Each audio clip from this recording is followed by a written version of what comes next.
Hey Sarah, could you quickly get a cold start? Yeah, Or, sure. yeah, film it, thanks. Yep. Cheers. The car we're taking today? Yeah.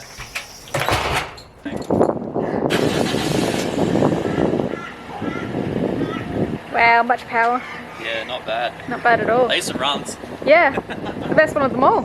Also guys, today I'm in probably the most reliable, actually no it's not. Max's Festiva is. Yeah, but You've had a flat battery, that's one more pickup. I've had a flat battery actually twice now. In the 5 years I've owned this car, I've had to get 2 new batteries. Well, there you go, hey, maybe you should stop leaving your lights on. I never leave my lights on. I'm so careful with it. I know. It's kind of nice I'm being chauffeured today. Yeah. Take me to work, please. Yeah. Sarah's letting me borrow a car, so massive shout out to good old Says none Dog. of his work. None of mine work. No! God! Sarah's letting me borrow the car because I have a little bit of sort of like a little interviewee kind of thing today to go see if I can pick up some more work for ZB Socials today, which is going to be sick, so hopefully I might be able to pay off this stupid thing that I have to fix on my car. Yeah, today I'm going to try and figure out exactly what happened, exactly what I need to replace. One thing I did notice yesterday when we were putting the car up into the driveway is the fact that when you still put it in park, it still locks off the transmission. Wasn't it revving really high as well? It was, yeah, Chloe correct. said that she had it in park and turned it on air, which is like... Yeah, correct, yeah. So I'm gonna try and fix that today. Today is just gonna be a massive day of just calling people, seeing if I can find out exactly what it is, seeing if I can find out what type of, like, how much it's gonna roughly cost, and try and figure out the issue, because as I said, when I put it in park, I couldn't actually rock it back and forward. So whether the pin in the transmission is connected to the bit that's actually like still there, I don't know. So is it completely undrivable? At the moment, or is yes. it just not ideal to drive? No, at the moment it's undrivable. Undrivable. That's not good. No, it's not very good at all. No. So either way, where we get it done, we'll have to go to a shop. So Yeah. unless it's diff, which I don't know. Probably isn't. One of the things he can fix himself. Yeah. If it's tail shaft, axles, or diff, I'll be able to fix it myself. But there's like only a 1% chance that it's them. Everyone has literally said that it's an input shaft, and I agree with them. And I am 99% sure thought that it was an input shaft as soon as it happened. So today's the day of fixing that. Or well, not fixing it, but seeing how I can go about fixing it, because I want to get the car back ASAP because it's a big part of the channel and I really love it. And he legally cannot drive the other car. So because of coronavirus. Yes, this is his transport. This is my transport. Yeah. Might have to do some mods on this so it's actually cool to drive now. Why do you reckon we should put wheels on this thing? The next couple of months, this is what your car's looking like. Not months! No, well, depends how many people buy merch. Go buy merch, people. Yeah, go buy merch. Fund us. Help. We'll start a GoFundMe page. Please help, I need help. No guys, I'm gonna go drop Sarah off at work and then we're gonna head down to Murray, go quickly do this little interviewee kind of thingy mobobby, and then we'll pick you back up at home, and then we'll see if we can figure out what I broke. Try to dissect the car. And figure out how many thousands of dollars I have to spend trying to fix it, and then to the point where I'm never going to be fully satisfied with the fact that it's fully fixed and probably never take it out on track again. Love that for you. Love that for me. Yeah. Yes. It sucks because when you break something on your car, especially after the fire and stuff like that, you always worry so much because you're just worried it's going to happen again. You never have full confidence in your car. And I don't have enough for a built ZF because I would rather get another stupid car than spend $7,000 on a built ZF. God, that's expensive. That's a whole new car. That's exactly right. Totally. Like, imagine that just for a transmission so my car could handle the power. You really need your BA right now. In all fairness, I probably do need it. What's up? You really need your reliable BA right now. Where's that BA when you need it? Yeah. No, it's not Susan. It's Glenda. Denise. Oh, are you trying to change the name of it? I don't know. I'm getting a lot of glare though. I'm kind of blending. Yeah, I know, yeah. Oh, look at it. It's showing bright like a diamond. Yeah, the BA would be nice right now. So hopefully we're going to go get that this week sometime, because then I can drive a car around. But we'll see how we go. Alright. Can't promise anything. I'll see you guys back at home. Alrighty guys, so we're back in the garage at the moment, and I'm not quite sure. I really just want to try and find out exactly what happened at yesterday's track session. Literally the first lap out, and trans go boom. So my detailed analysis as to what I think has happened at this current point in time, my detailed analysis is Mickey T's Softy Boys make input shafty boy go boom. So today we're going to make sure that that is 100% accurate, so I can try and get together and see whether I need a replacement ZF once again, or whether it's something as simple as a CV or something else that we didn't see yesterday. One thing that I actually noticed when we were pushing the car up, I asked Chloe, who was the one that was steering it, to put it into park, and it actually was holding itself in park and I couldn't move it, which I thought with an input shaft being broken, it wouldn't actually be able to go back and forward. I'm not quite sure, but today is the day I really want to try and fix it. So, we're going to check up the car real quick and see what we can find. So I know there's going to be a fair amount of people out there that are a lot more knowledgeable in the whole thing than I am.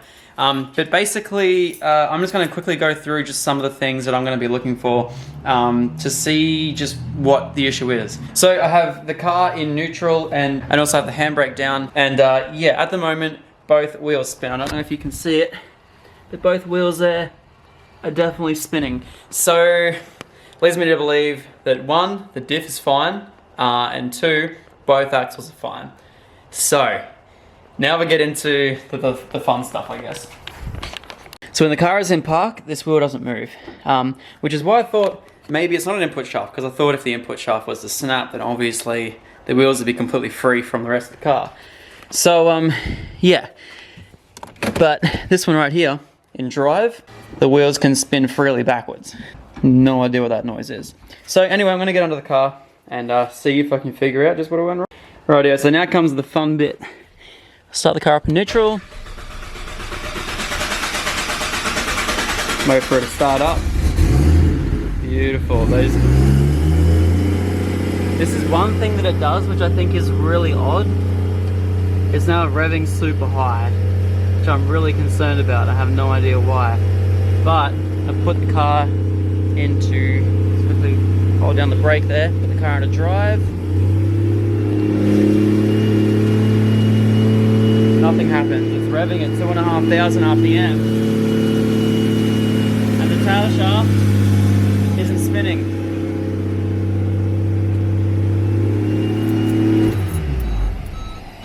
Which I find super odd why it's revving up that high. I don't know, but there's no trans fault.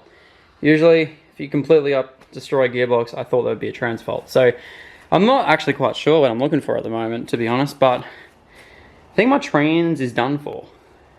So, we'll find out. So, the fact that the drive is not driving the wheels, and I just was having a little look. When the wheels go back and forward, you can see the tail shaft, both front and back are spinning. I don't know if you guys can see that, but the front and back are both spinning. I think that pretty much just confirms the fact that the car, one, has no drive, and two, the tail shaft is still spinning when there's load introduced. I think it is an input shaft. So I'm gonna go confirm that with Gene and trying to figure out a way to fix it. I'm pretty sure a lot of people have said pretty much it's new ZF time. Which sucks, because this right here, this ZF, has 40,000 Ks on it. I've already replaced a ZF once in this car. And it's done it again. Whew, oh man. Very unhappy Zachy. That's alright, we'll figure it out though. So pretty much before I go any further, I'm going to quickly do a little bit of a SpongeBob meme for you. Why didn't you do a built driveline when you did 620 horsepower? Very much like the reason that we didn't forge the RB25 when we were rebuilding it. When I did the turbo on this car and I wanted to go up to 600 horsepower, I knew for a fact it's basically on the verge of death for a lot of things. One being the tail shaft, two being axles, three being oil pump gears, and so on. And the reason that I haven't gone ahead and done those things just yet is because at this current point in time, there is a lot of people that are actually out there running this sort of power and not breaking stuff. Now, it is not hard to understand that yes, upgraded oil pump gears are going to be stronger than standard oil pump gears. Yes, I understand that going with a built ZF is going to be stronger than a stock ZF. I completely understand that. The biggest thing, however, is money. If people do get away with stock ZFs until basically they break and then go to a built ZF, you know, some of them can cost 3,000, some of them can cost 7,000. You know, it's not that I don't think going with a upgraded driveline is a bad thing to do. It's all around cost. And at the moment, being a young YouTuber and not having the biggest following possible on YouTube, I don't make much money, believe it or not. And basically all you see that I make goes back into cars. All those donations on live streams, and basically my entire revenue goes back into creating these videos every single day.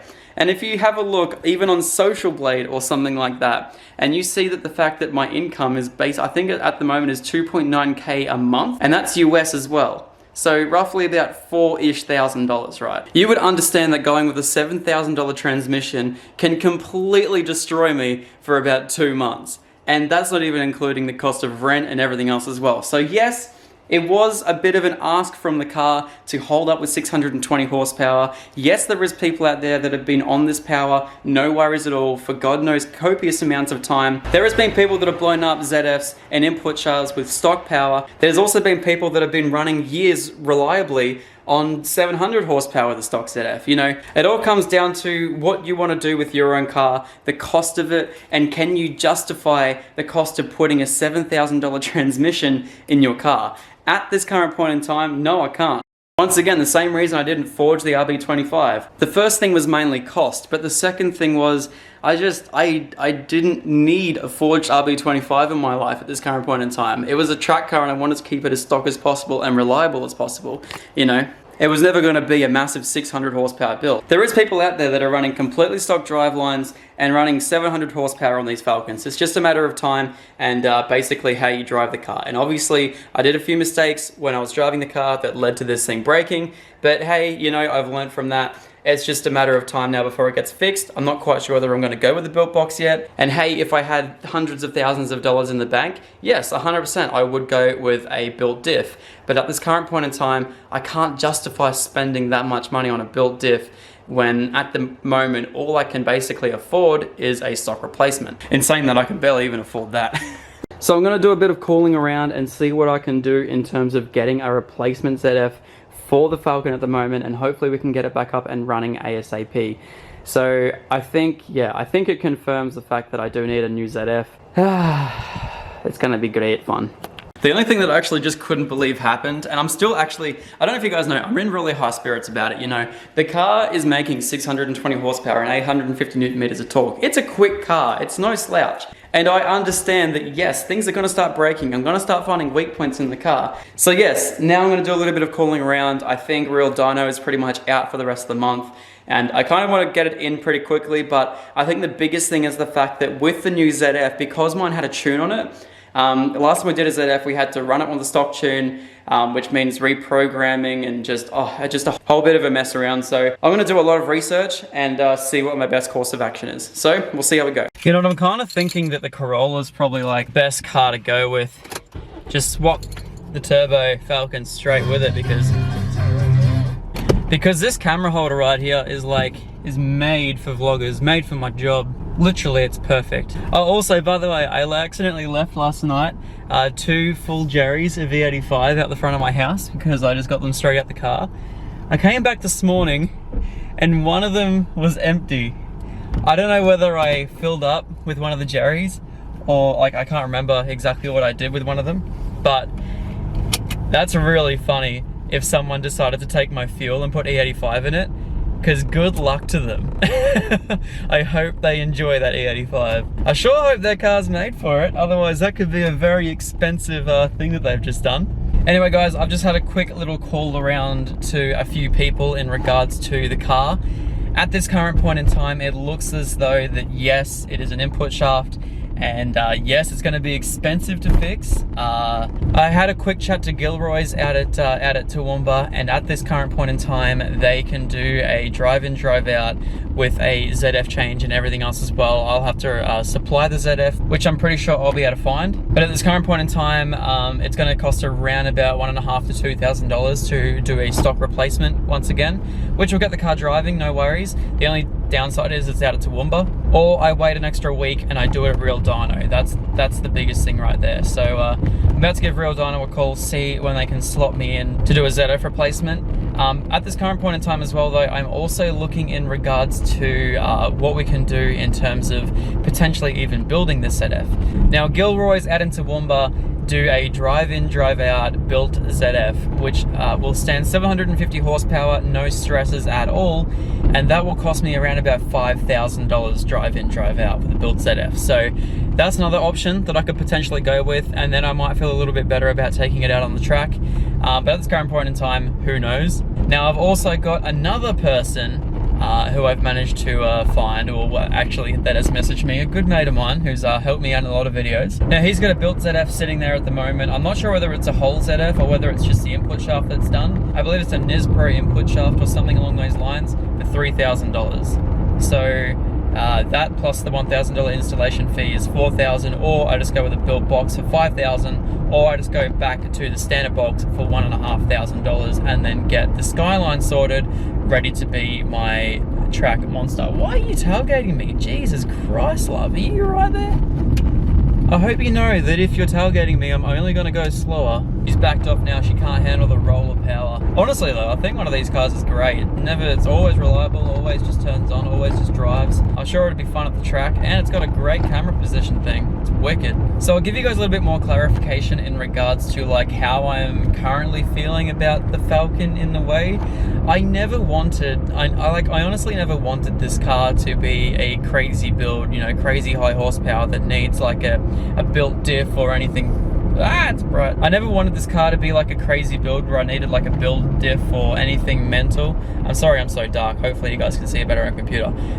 But yeah, like the whole goal was I wanted to always do other projects on the side, and you know, going 620 horsepower, yeah, it's pushing it, but there is people out there that can do it on a stock driveline, and it just so happens that unfortunately my car didn't take it like a champ, and yeah. All I can say is please help and buy merch. I love you long time. No, in all seriousness guys, I want to thank you all so much for watching this video. Please leave a comment in the comment section down below as to what you really think I should be doing. I know that everyone's going to say go build trans, go build trans, go build diff, go build forge the engine. But in all fairness guys, I don't know what I want to do just yet. As much as I love the Falcon, I never wanted to overbuild its purpose. But hey, I know eventually one day it'll go with a build trans. But at this current point in time, I just don't think it's worth it to me to do it, if you get me, when there's so many other things that I could be doing. I can get that car driving, I'll go out on the track, and it's still gonna be under the same load and everything. It's just the money side of it. It's expensive to go with the build trans. And yeah. In saying that, if anyone has $1,000 built trans I want to sell me, please let me know, because I will happily buy it. Anyway guys, thank you so much for watching. I will see you all very, very soon. Peace out.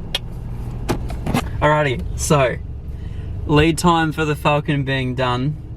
Estimated, ETA? Estimated time, no, ETR. Estimated time of repair. Is that a thing? ETR, I'm making it a thing. Okay. It's 5 weeks.